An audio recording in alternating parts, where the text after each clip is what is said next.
Look, I told y'all this Indianapolis Colts defense was legit.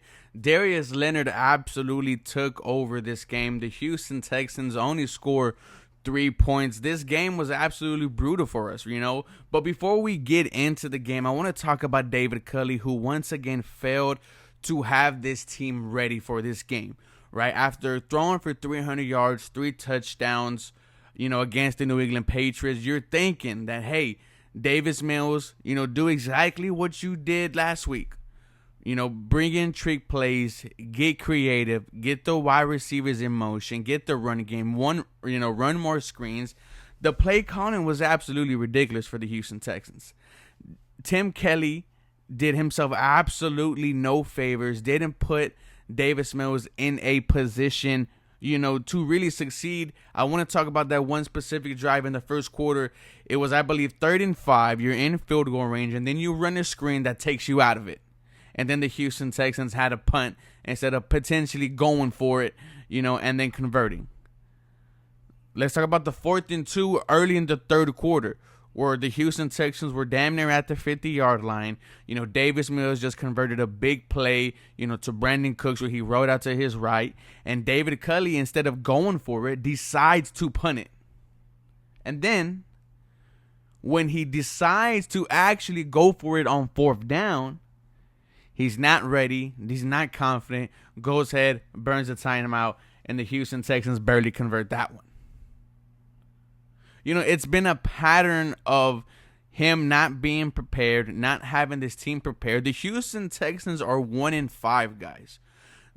We can only use that, he's a great guy and people love him for so long, until we have to realize this dude is not the guy. I've said it once, I've said it before. He is a bridge coach. He's not going to be here for the future. If there is someone who is looking like who could be the next guy, you can get rid of David Culley this season. Now, going on to the game, Davis Mills, 29 of 43, no touchdowns, 2 interceptions, was sacked twice, 68.2 rating. Definitely, had a good game in the first half up until, the second half where Matt Eberflus made adjustments and the Indianapolis Colts defense feasted on him. But even then, there were some moments in the third quarter where he was able to move the Texans down the field.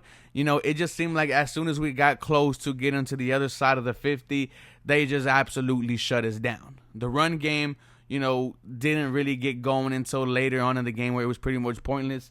Mark Ingram had his best game of the season. Phillip Lindsay, besides that big run at the end, didn't do nothing. David Johnson is one of the worst running backs I've seen so far. Has completely given up on some of the third downs. Didn't block.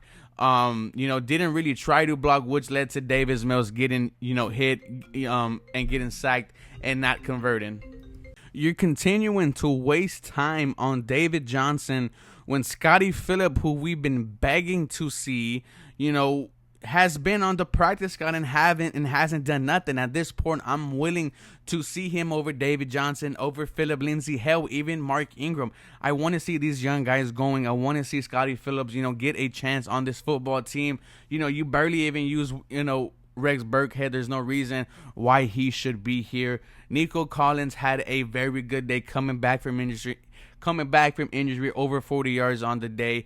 Didn't really test his, deep ability. Didn't really give him a chance to go up and get it 50-50. But hey, first game coming back, I absolutely love that he was involved in the game plan. Shout out to Nico Collins, man. Super exciting to see, and I want to see what he does next week against the Arizona Cardinals, which is going to be another crazy game. But nonetheless, the Houston Texans, no Laramie Tunsil, no Marcus Cannon, no Justin Britt. It was almost as if they were doomed for the start, and this coaching staff did them absolutely no favors. The only bright spot on this team was Brandon Cooks, who once again had almost 100 yards.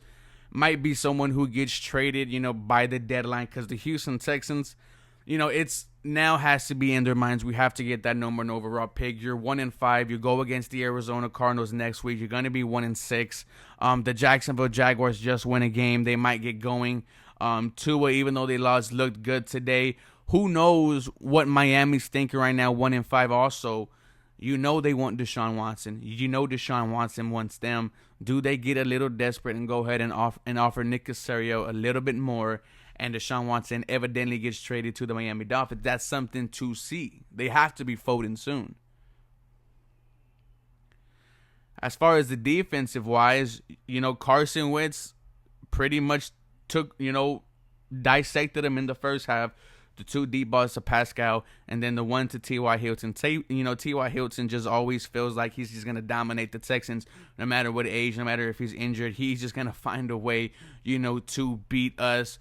We didn't have an answer for Jonathan Taylor. Jonathan Taylor went absolutely stupid with that 85-yard touchdown, and then the 2 touchdowns towards the end. I'm sorry, not the 85-yard touchdown, the 85-yard run, and then he gets 2 touchdowns on the day. Michael Pittman Jr. did get involved at some points. Wasn't really, the main reason why the Houston Texans defense, was faltering back there. There's not really much you could say about a defense, when the offense can't get it going. When the offense can't get it going, the defense is on the field much longer. At some points they were making the Indianapolis Colts go in the 3rd and long. Jonathan Grenard showed that he could be, a premium pass rusher. 2 sacks on the day. It looks like he's starting to get going. That's something that you love to see. Kruger Hill 51 continues to show that he is a baller. That speed is absolutely tremendous. Lonnie Johnson, get him the hell out of here. Didn't have a great day. He backpedals all the way to the fucking bleachers and then blames when he can't come up.